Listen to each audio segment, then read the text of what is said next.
if y'all were born of a certain age, like say at a certain time, I would say between maybe the 70s, even the early 80s, even the late 80s, you might be or may not be familiar with this movie. I actually, well, first off, the name, of course, of the movie is Ruby Bridges.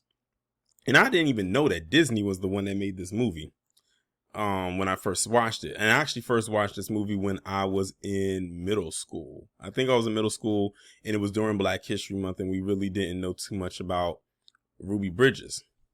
But Ruby Bridges, of course, was a story about a little girl who went to a school in New Orleans. She basically helped integrate the schools down there in New Orleans, as I believe she was like the first Black student or child to go to a all-white school. And it's a really good movie. If y'all haven't watched it, I would suggest checking it out. And of course, it is based on a real story. Like, this is an actual little girl, and I think Ruby Bridges is actually still alive to this day. Y'all can correct me if I'm wrong, where this actually did happen. As a matter of fact, there's a very famous picture of 3 white police officers walking down the steps, basically escorting this little Black girl down some steps. And it's a very famous picture. And that is her. But they ended up making a movie about her that came out in the late 90s. Well, schools in Florida, well, at least one school in Florida, has banned this movie because a parent complained. Now, remember what Florida they are under. I said that they are under right now. Ron DeSnowflake, Florida, where he has implemented something called the Stop Woke Act. And when I saw that this happened in Florida, I said, no surprise there. Now, this movie came out in 1998. It has been shown in various schools around the establishment for years. And now they choose to want to ban it. In Florida, where Ron DeSnowflake is the governor, you know, Mr. quote unquote anti-woke himself, who runs his platform on that all the time. I keep telling people, let this man become president. What he's doing right now is going to affect on a federal or on a nationwide level. I'm telling you right now. This month, an elementary school in St. Petersburg, Florida, stopped showing a 1998 Disney movie about Ruby Bridges, the 6-year-old Black girl who integrated a public elementary school in New Orleans in 1960 because of a complaint lodged by a single parent who said she feared the film might teach children that white people hate Black people. You already know it was a PC person that did this, because I believe it was another article that actually has their name. I'm going to wait and see if this article mentions her name, because I did find it out in another one. The school banned the film until it could be reviewed, so I decided to review the film myself. First, here's a refresher on Ruby. When she integrated that school, she had to be escorted by federal marshals. She was met by throngs of white racist adults, jeering, hurling epithets, spitting at her, and threatening her life. Parents withdrew their children. Only one teacher would teach her, so every day that 6-year-old girl had to be in the class by herself, save for the teacher, and eat lunch alone. Ruby became afraid to eat because one of the protesters threatened to poison her. Her father lost his job, and the local grocery asked that her family not come back to the store. All of this was endured by a Black first grader, but now a Florida parent worries that it's too much for second graders to hear, see, and learn about. Furthermore, of all the ways Ruby's stories could have been portrayed, the Disney version is the most generous, including developed storylines for Ruby, white teacher, and the white psychiatrist who treated her. And in the end, another white teacher and a white student come around to some form of acceptance. The movie is what you would expect. A lamentable story about a deplorable chapter in our history, earnestly told, with some of the sharpest edges blunted, making it easier for children to absorb. That's why it caught me by surprise, because like my memory is a bit vivid when it comes to that movie. That's why I was shocked that this was made by Disney, because it was some stuff that they showed in there that I was actually shocked Disney would put in there, even though Disney has a very interesting past themselves. But if y'all have never seen the movie, you can actually hear them say certain words and see scenes where there's white people in the crowd protesting it and actually spitting you actually see it. That's why I was like, Disney actually put this out there for people to see like that. I was like, okay, they actually went there with that. Nowadays, Disney kind of plays it a little bit safe. It says the movie is what you would, I already read that part. But in Florida, the point isn't the protection of children, but the deceiving of them.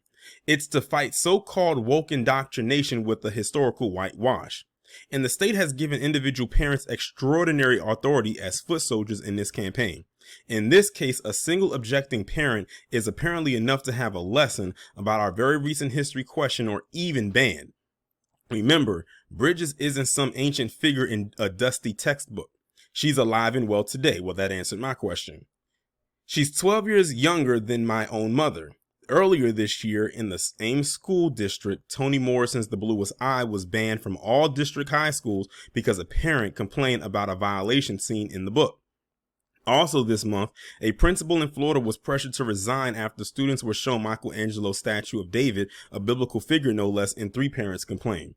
Giving so few parents so much power to take educational options away from other parents and children runs counter to the spirit of democracy and free inquiry, and enshrines a form of parental tyranny of hypersensitive, the inexplicably aggrieved and maliciously oppressive. It portends an era of bedlam in Florida schools, all courtesy of extremist state legislatures and Governor Ron DeSantis' quixotic war on wokeness. What happens if this glove gets turned inside out and minority parents begin to complain about the teaching of other aspects of American history and culture? What happens if they reject lessons or books about Thomas Jefferson because he violated a teenage girl he enslaved? Sally Hemings was the father of her children, including at least one born while she was a child herself.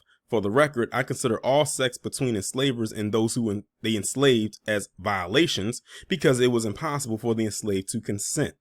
What happens if a parent objects to a school celebrating Columbus Day because Christopher Columbus was a maniacal colonizer who sold young girls as sex slaves?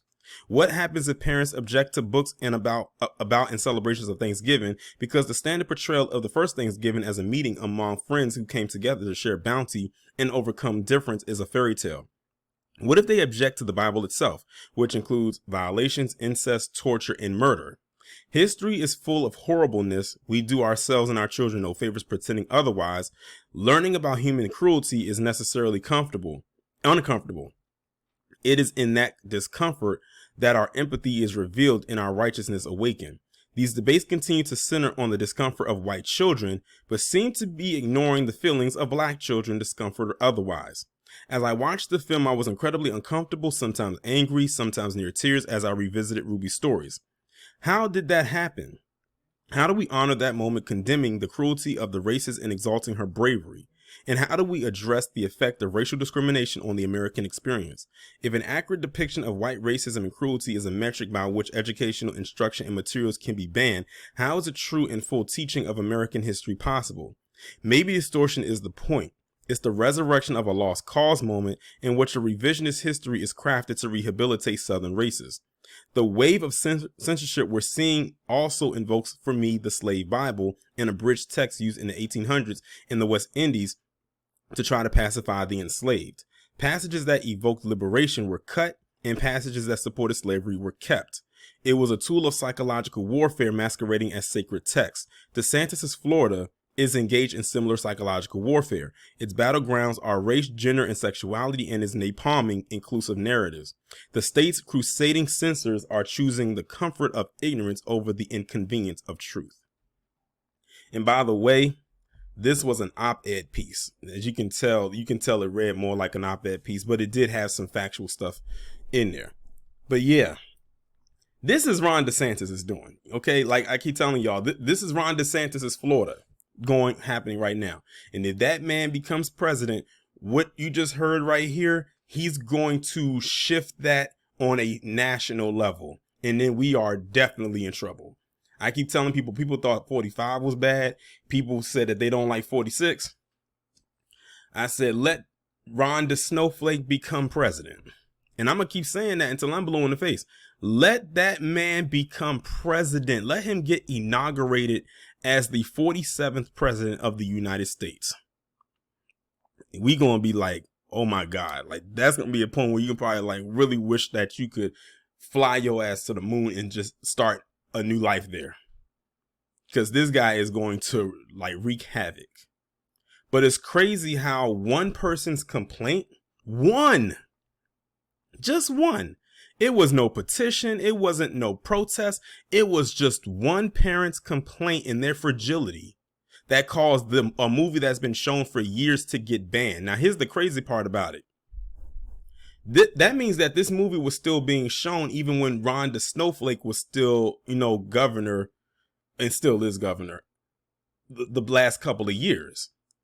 So it was no problem then. But because the Snowflake hates the quote unquote woke stuff so much and has given these parents so much power, all it took was one voice to say something. And by the way, the article didn't mention the person's name, but I did find out that this mother, her name is Emily Conklin, Conklin. And I said, Emily, oh, that's most definitely a PC woman. I'm not surprised, nor am I shocked by that. And I'm not shocked either that this happened in Florida. But yeah, I guess this is their way of attacking, their attack on wokeness, so to speak. Let's just strip it away. And the more we chip away at it, then the more, it'll make us feel better. And the person who wrote this, whose name is Charles M. Blow, made a very good point. They're doing this to protect the, I don't want to say fragility. They're doing this to protect the, I guess you can say, the scope of white children. That's all this really is. Everything that DeSantis is doing down there in Florida is all for the benefit. That's the word I'm looking for. The benefit of white children, white people as a whole, but especially when it comes to schools, they're doing it for their benefit because I guess they feel that if they're uncomfortable, then we're going to make everyone else uncomfortable to make them comfortable. We got to look out for their comfort and only their comfort. But the fact, again, that it was only one person who had a problem with this that caused this school to get banned. I caused this movie to get banned in that school. That's controversial in itself. Because if it wasn't a group of people that had an issue with it, then it shouldn't have been a thing of one person is having an issue and we're going to just take it out of the school because this one person wanted to throw a hissy fit. But again, keep in mind what's going on here with this, but added on a nationwide magnitude. And that's exactly what you'll get if the Snowflake becomes number 47.